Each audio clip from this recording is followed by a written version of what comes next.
Hermanos, bendiciones, que la gracia de Dios sea con ustedes, cada uno de ustedes, y conmigo también.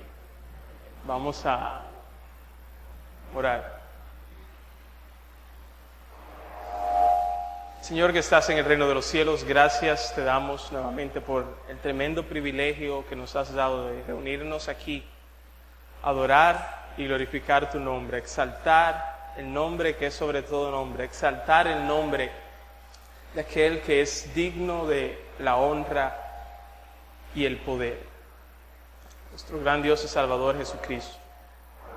Señor, nos hemos esforzado para que no sea palabra de hombre, sino tu palabra la que hemos de considerar en este momento. Te pedimos que tú bendigas este momento, de tal manera que tu nombre pueda ser exaltado, tu palabra pueda ser exaltado sobre todo, y que con la ayuda de tu Espíritu tú produzcas en nuestros corazones un cambio positivo para la gloria de tu nombre. Eso es algo que ningún hombre puede hacer, por eso reconocemos que eso es una gracia que viene de ti. La pedimos en este momento. Perdona mis pecados, ten misericordia de mí, lo mismo para mis hermanos, y unifica nuestro corazón de tal manera que no vague, sino que se concentre en ti y en tu verdad. Te pido estas cosas en el nombre de Jesús. Amén. Hasta hace no mucho tiempo, un joven estaba muy interesado en saber cuánto Dios quería que él ofrendara. El ofrendar no era su preocupación. Él desde pequeño aprendió que a Dios hay que ofrendarle. Más bien su preocupación era el cuánto ofrendar. Pensó que si lograba saber cuánto ofrendaban ciertos hermanos de la iglesia, podría establecer un promedio, exponiéndose así al peligro de convertir las ofrendas en una ceremonia en la cual el corazón está desconectado de las acciones. Pero Dios demostró a este joven que más que en la cantidad que damos, Dios está interesado en la condición de nuestros corazones al momento de dar y en la manera en la cual nosotros damos. Más que en la cantidad que damos, Dios está interesado en la condición de nuestro corazón al momento de dar y en la manera en la que damos. El pasaje que vamos a considerar en esta noche, por favor acompáñenme a 2 Corintios 8, 1 al 5 y versículo 9. El título de este sermón es Pobres en extremo, ricos en generosidad. El apóstol Pablo escribió inspirado por Dios en 2 Corintios 8, 1 al 5 y el versículo 9, las palabras que voy a leer a continuación.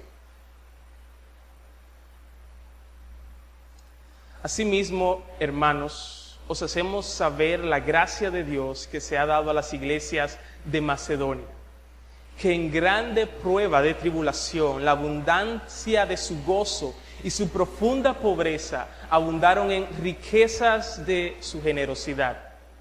Os doy testimonio de que con agrado han dado conforme a sus fuerzas y aún más allá de sus fuerzas, pidiéndonos con muchos ruegos que le concediésemos el privilegio de participar en este servicio para los santos. Y no como lo esperábamos, sino que asimismo se dieron primeramente al Señor y luego a nosotros por la voluntad de Dios. Que ya conocéis, dice el versículo 9, la gracia de nuestro Señor Jesucristo, que por amor a vosotros se hizo pobre siendo rico, para que vosotros con su pobreza fueseis enriquecidos. Antes de entrar directamente al sermón, debemos hablar acerca del contexto. Las iglesias en el Nuevo Testamento daban de su dinero u ofrendaban para apoyar tanto a líderes y a aquellos que colaboraban con ellos, como nosotros encontramos en 2 Corintios 8, 5 y 1 Corintios 9, 14. Ellos ofrendaban para ayudar a los líderes y a los que colaboraban con ellos, pero también ofrendaban para suplir las necesidades de los hermanos en la fe que eran pobres, como nosotros vemos en 1 Corintios 16, 1 al 4.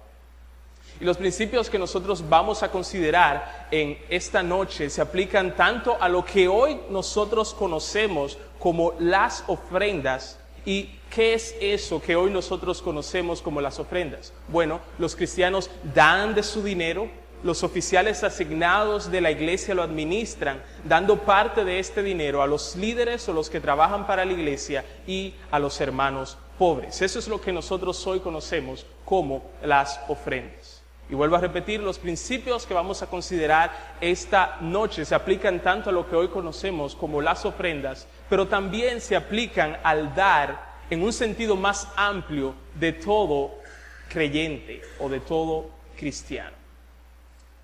Las iglesias de Macedonia, como vamos a ver y leímos en este pasaje, apoyaron a Pablo y a sus colaboradores. Eso lo vemos en Filipenses 4, 15 al 18. Y también suplieron las necesidades de los hermanos pobres en Jerusalén, como veremos en el pasaje que vamos a considerar en esta noche.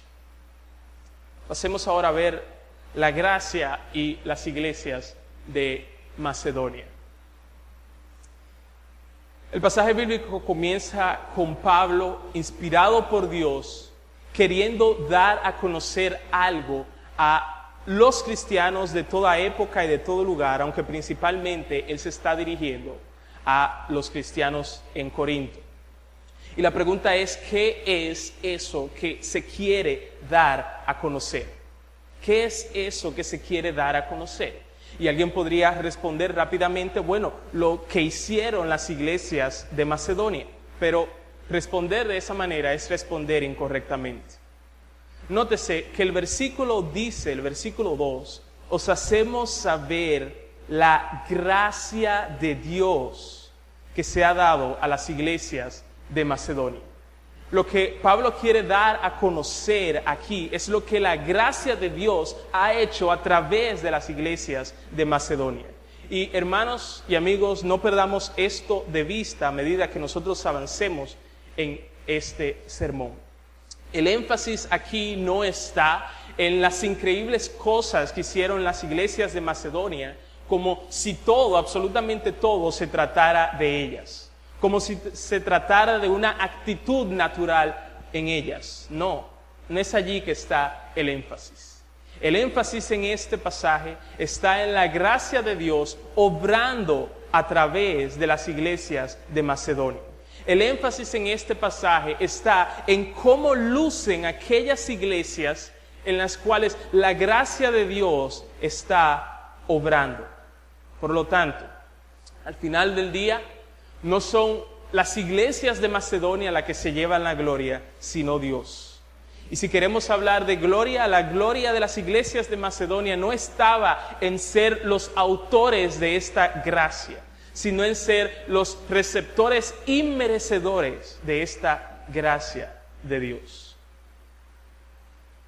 Antes de continuar, hay que decir que aunque esta gracia de la cual se habla en este pasaje es la misma gracia por la cual nosotros somos salvados, perdonados y justificados, el énfasis aquí del apóstol es en la capacidad que Dios da a través de su Espíritu para lograr aquello que sería imposible por nuestras propias fuerzas.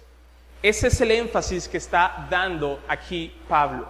Esa es la gracia a la cual él se refiere. Vuelvo a repetir, la capacidad que Dios da a través de su Espíritu para lograr algo que nuestras propias fuerzas sería imposible. Y es que, hermanos, la gracia de Dios no tan solo perdona nuestros pecados, sino que esa misma gracia también nos conforma cada vez más a la imagen de nuestro Salvador Jesucristo. Macedonia era una provincia del Imperio Romano. Fue la primera tierra europea evangelizada por Pablo. Después de que Pablo recibió la visión del varón macedonio, Pablo visitó las ciudades macedonias de Neápolis, Filipos, Anfípolis, Apolonia, Tesalónica y Berea en su segundo viaje misionero y volvió a visitar la región en su tercer viaje misionero. Pasemos entonces ahora a considerar el modelo de las iglesias de Macedonia. El versículo 2 nos habla brevemente acerca de las iglesias de Macedonia y de las circunstancias que les rodeaban. Vemos en el versículo 2 que estas iglesias estaban siendo probadas a través de tribulación. Estaban siendo probadas a través de aflicción. Muy probablemente estas iglesias estaban siendo perseguidas por causa de su fe. Así que las circunstancias que rodean estas iglesias eran circunstancias difíciles. Pero no solamente circunstancias difíciles. Nótese también que la tribulación de estas iglesias no era pequeña. El versículo describe que la tribulación de estas iglesias era grande. Este versículo también nos dice que estas iglesias no eran ricas, estas iglesias no eran lo que hoy conocemos como clase media, sino que estas iglesias eran pobres económicamente. Pero otra vez, no solamente pobres eran estas iglesias. Ellos eran profundamente pobres, se describe en este pasaje. Posiblemente más pobres económicamente que la mayoría de nosotros que nos encontramos aquí. Así era la condición, el estado de las iglesias de Macedonia. Sin embargo, a pesar de que estaban en gran tribulación, no una tribulación pequeña, sino una tribulación grande, a pesar de que eran profundamente pobres, no un chin pobres, sino profundamente pobres, a pesar de esto, estas iglesias tenían, según dice el versículo, abundante gozo y fueron ricas en generosidad. Considerando esto, hermanos, podemos decir que en medio de las tribulaciones y en medio de la profunda pobreza, su gracia, la gracia de Dios es todo lo que nosotros necesitamos y esto es suficiente. La ecuación aquí en la iglesia de Macedonia no fue grande tribulación más profunda pobreza igual a tristeza, poca generosidad, sino que la ecuación aquí fue grande tribulación más profunda pobreza igual a abundante gozo y rica generosidad. Y hermanos y hermanas, esta es la ecuación de la gracia. Solamente la gracia puede producir esto en la vida de cada uno de nosotros. Aprendemos pues de este versículo 2 que las tribulaciones en las cuales nosotros podamos encontrarnos actualmente o la pobreza económica no son excusa para no ofrendar a Dios o dar a nuestro hermano en necesidad. No son excusa. Y si hemos tomado esto como una excusa, es que tú sabes que yo ahora mismo estoy en una gran tribulación. Es que tú sabes que ahora mismo yo soy pobre. Si hemos tomado eso como una excusa para no ofrendar a Dios o para no ayudar a nuestro hermano en necesidad, entonces debemos arrepentirnos. El versículo 3 nos muestra 3 características en el dar de las iglesias de Macedonia. En primer lugar, ellos dieron con agrado. El dar de las iglesias de Macedonia fue espontáneamente, no fue porque Pablo y sus colaboradores la estaban obligando a estas iglesias a dar. Ellas dieron alegremente, no con tristeza. En segundo lugar, las iglesias de Macedonia dieron conforme a sus fuerzas. Y en tercer lugar, las iglesias de Macedonia dieron sacrificialmente. John MacArthur, comentando sobre estas dos últimas características, dice: ellas dieron lo que ellas tenían, pero lo dieron en proporciones sacrificiales. Su dar fue más allá de lo que se pudiera esperar de tales cristianos pobres. De hecho, su dar sería una contradicción a su condición. Termina la cita. Aprendemos pues que nuestra ofrenda o nuestro dar debe ser alegremente. Así lo dice 2 Corintios 9:7. Cada uno dé como propuso en su corazón, no con tristeza ni por necesidad, porque Dios ama al dador alegre. Nuestra ofrenda debe ser proporcionalmente. Así lo dice 1 Corintios 16:2. Cada uno de vosotros ponga aparte algo según haya prosperado. Y nuestra ofrenda o nuestro dar debe ser sacrificialmente, como vemos en Marcos 12, 41 al 44, en el ejemplo de la viuda.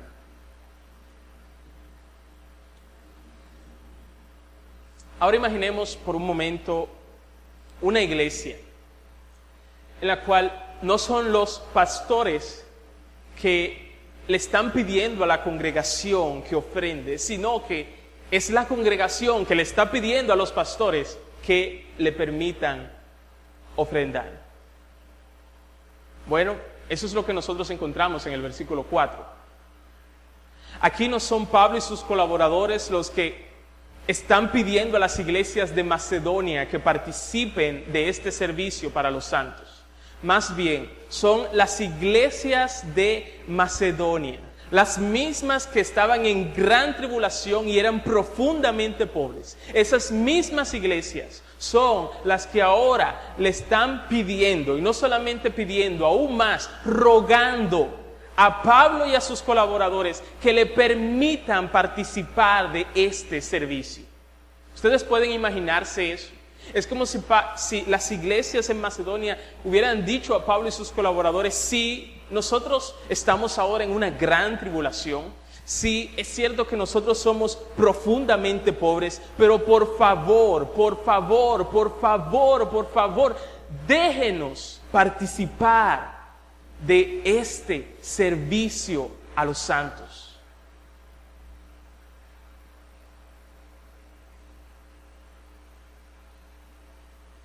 Estas iglesias vieron las ofrendas no como una carga a evitar, sino como un privilegio del cual participar.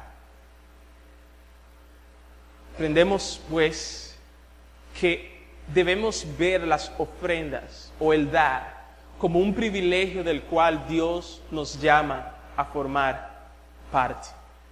El privilegio de ser instrumentos de Dios para suplir las necesidades de otros.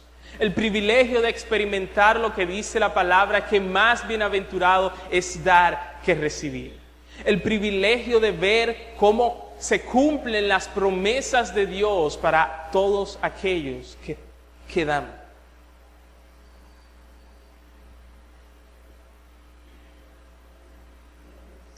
En el versículo 5, después de Pablo decir que la ofrenda de las iglesias de Macedonia no fue como ellos esperaban, en un sentido positivo más de lo que ellos esperaban, dice que los cristianos no tan solo dieron su dinero, sino que se dieron a sí mismos.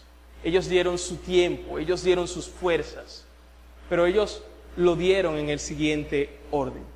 Pero antes de eso, hay que hacer un paréntesis, y hay quienes ofrendan, pero no pertenecen, su vida no pertenece a Dios. Y aquellos que hacen eso deben saber que sirve de muy poco o nada eso que están haciendo, porque las ofrendas no van a salvar a esas personas que hacen eso de la ira venidera, si ellos están poniendo su confianza en eso. El único que puede salvar de la ira venidera no es la ofrenda que yo doy, sino Jesucristo. Por eso, Debemos ir a Él en arrepentimiento y confiando solamente en Él como Señor y Salvador. Cerrado el paréntesis, continuamos diciendo que las iglesias de Macedonia no solamente dieron su dinero, sino que se dieron a sí mismas en el siguiente orden: a Dios en primer lugar y a ellos, es decir, Pablo y sus colaboradores, movidos por la voluntad de Dios. Estos cristianos sabían que lo que ellos estaban haciendo al final del día, al fin y al cabo, últimamente, lo que ellos estaban haciendo era rindiendo un servicio a Dios y después a sus hermanos en la fe. Aprendemos pues que las ofrendas o el dar no debe ser hecho para mantener a los pastores felices o para que mi hermano, mi hermana me vea que yo ofrendo, sino que debemos disponer nuestra mente diciendo que la ofrenda o el dar a nuestro hermano en necesidad es un servicio que nosotros hacemos en primer lugar para Dios y luego para nuestros hermanos en la fe, en ese orden. Ahora hay una pregunta interesante. ¿Por qué no produjo Dios esta misma generosidad? Alguien podría preguntar, en los corazones de los cristianos corintios. ¿Por qué sí en los de Macedonia y no en los de Corinto? Jerry Bridges responde: la respuesta es que eso es lo que él estaba haciendo entonces a través de Pablo. No hay duda que Dios tiene el poder para intervenir directa y soberanamente en el corazón de las personas cuando Él desee hacerlo. Pero la manera más común de Dios de obrar en los corazones de su pueblo es a través de las cosas naturales. En el caso de los corintios fue por medio de la exhortación y el estímulo de Pablo. Los corintios respondieron positivamente, como lo demuestra la declaración de Pablo en Romanos 15:26, porque Macedonia y Acaya tuvieron a bien hacer una ofrenda para los pobres que hay entre los santos que están en Jerusalén. Acaya era la provincia donde se encontraba Corinto. Termina la cita. Asimismo, si hay alguien aquí en esta noche que se pregunta por qué Dios no da esta gracia a esta iglesia local, la respuesta es que debemos saber que el hecho de que Dios haya traído este tema es evidencia de que Dios ya está obrando. La gracia de Dios está en camino. Y sí es cierto, oraremos por esa gracia, pero también nos moveremos en fe de que Dios dará esa gracia. O, para usar el lenguaje de Filipenses 12 y 13, no es que nos ocuparemos porque Dios no obra en nosotros. Tampoco es que no nos ocuparemos porque Dios obra en nosotros, sino que nos ocuparemos porque Dios obra en nosotros. Espero no haberlos confundido.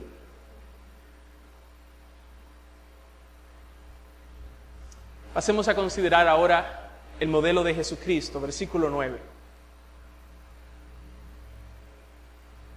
El versículo 9 comienza diciendo: ya conocéis la gracia de nuestro Señor Jesucristo.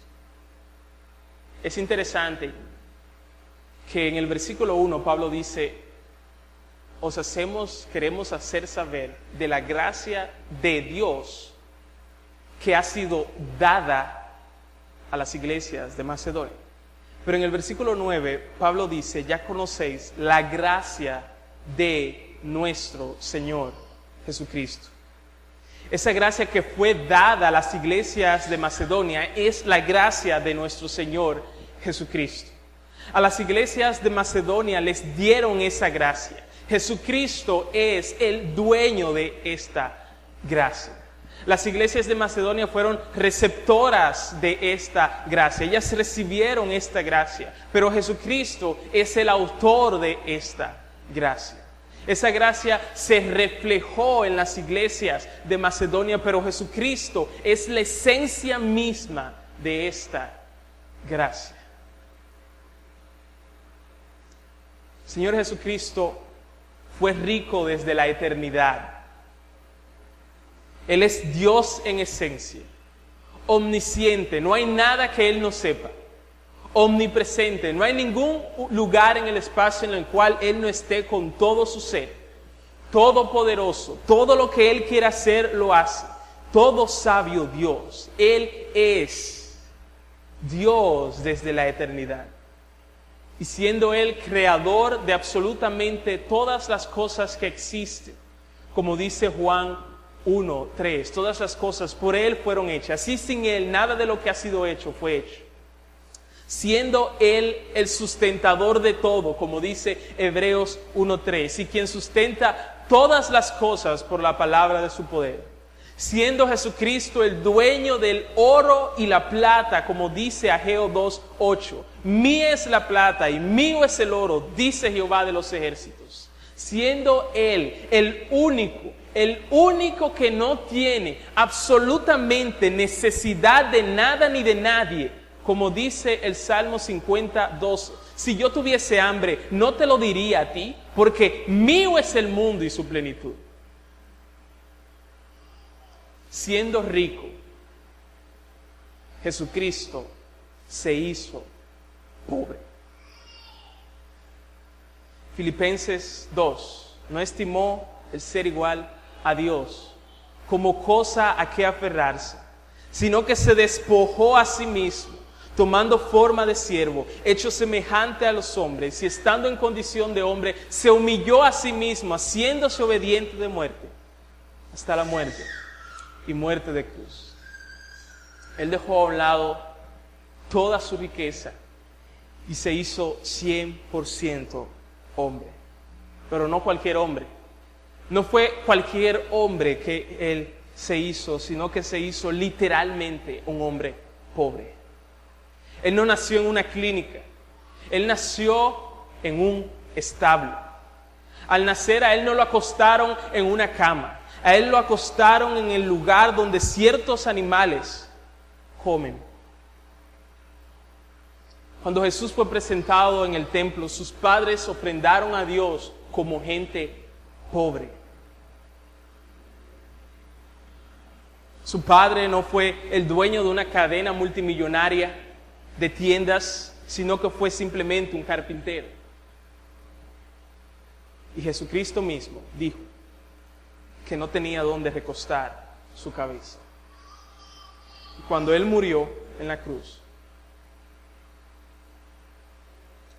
no dejó ninguna herencia material.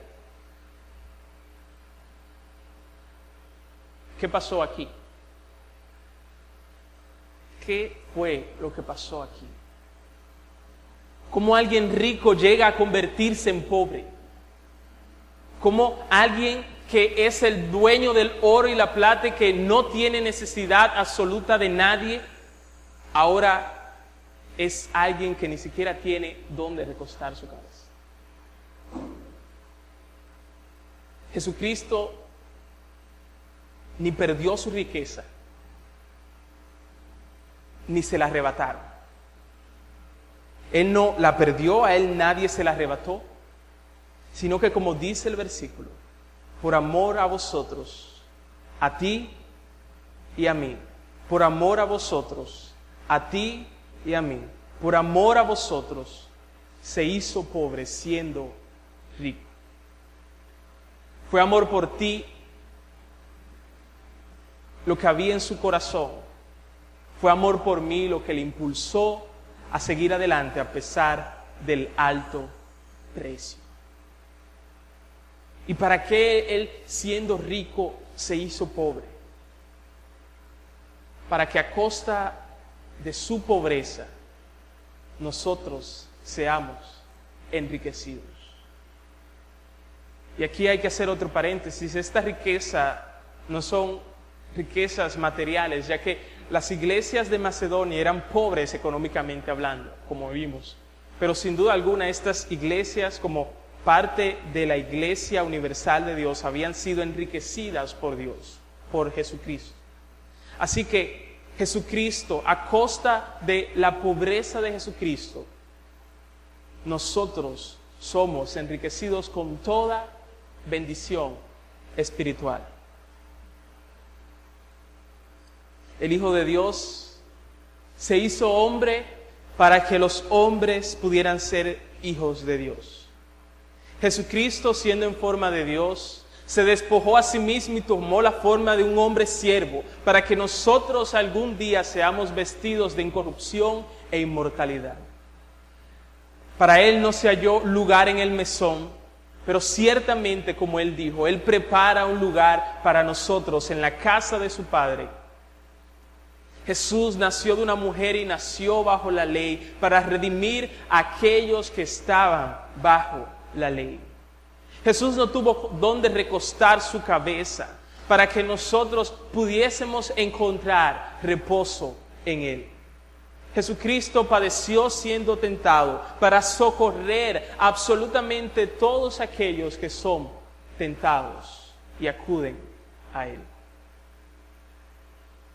Jesucristo llevó nuestras enfermedades para que nosotros fuéramos sanados. Jesucristo fue castigado con la justicia de Dios para que nosotros fuéramos tratados con la misericordia de Dios. Aunque no conoció pecado, Jesús fue hecho y tratado como un pecador para que nosotros fuésemos hechos justicia de Dios en Él, tratados como si hubiésemos sido justos.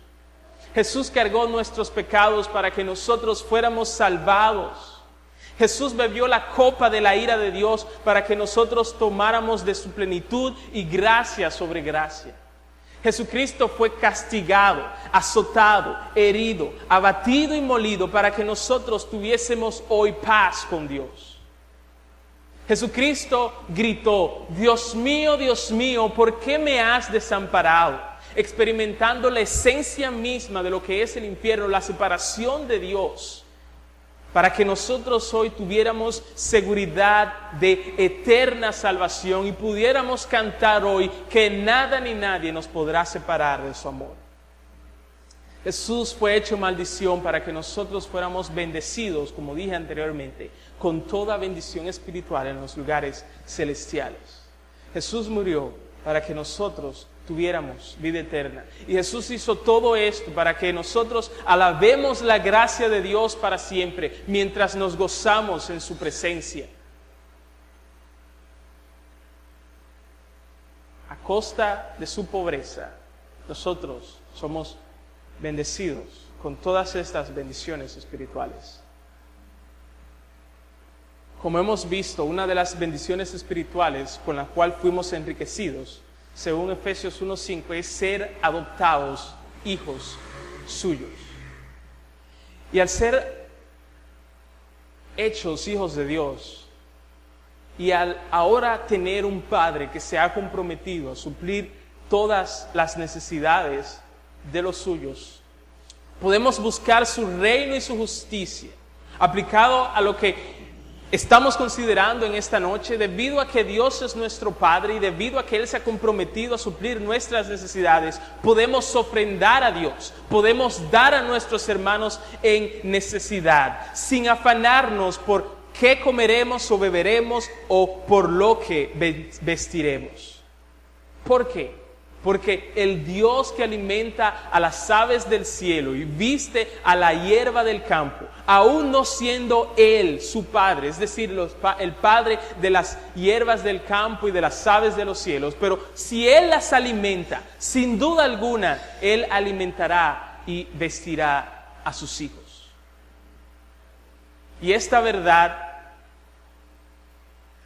de que Dios es nuestro Padre, esa es una de las bendiciones espirituales con las cuales fuimos enriquecidos. Entonces, como dije anteriormente, nos libera para dar.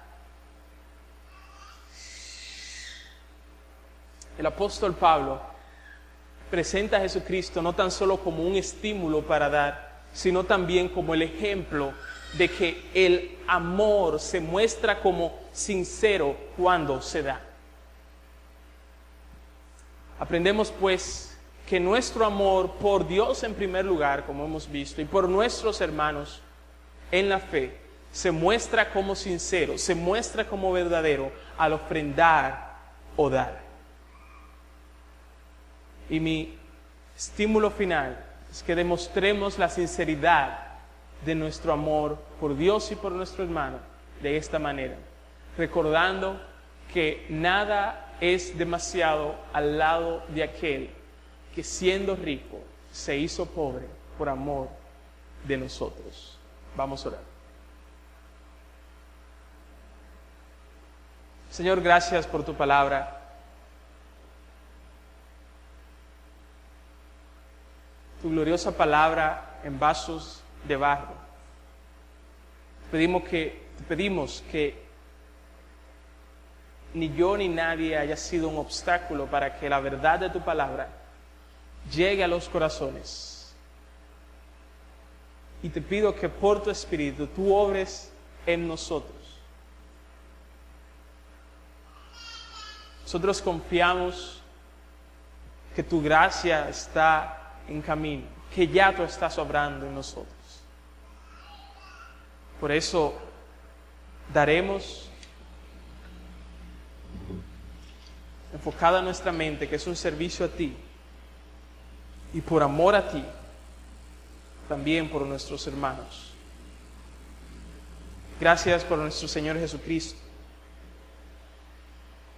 que no es como nosotros, sino que siendo rico se hizo pobre por amor, para que a costa de su pobreza nosotros seamos enriquecidos con toda bendición espiritual. Ayúdanos a vivir a la luz de esta verdad. En el nombre de Jesús.